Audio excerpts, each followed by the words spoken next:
Praise the lord. Bible గ్రంథంలో ఉన్న ఎత్తైన వారి గురించి ధ్యానించుకుందాం. బైబిల్లో ఉన్న ఎత్తైన వారు 8 మంది. అందులో మొదటివారు సంఖ్యాకాండము 13వ అధ్యాయము 32, 33 వచనముల ప్రకారము అనాకీయులు. 2 ద్వితీయోపదేశ కాండము 2వ అధ్యాయము 9, 10 వచనముల ప్రకారము ఎమీయులను వారు. 3 ద్వితీయోపదేశ కాండము 2వ అధ్యాయము 18 నుండి 21 వచనముల ప్రకారము రెఫాయీయులు. 4 ద్వితీయోపదేశ కాండము 3వ అధ్యాయము 11వ వచన ప్రకారము ఓగు. 5 సమూయేలు రాసిన మొదటి గ్రంథము 9వ అధ్యాయము మొదటి 2 వచనముల ప్రకారము సౌలు. 6 సమూయేలు రాసిన మొదటి గ్రంథము 17వ అధ్యాయము 4వ వచన ప్రకారము గొలియాతు.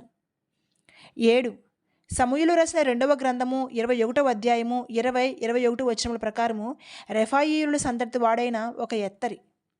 8 యెషయా గ్రంథము 45వ అధ్యాయము 14వ వచన ప్రకారము సెబాయీయులు. ఆమేన్.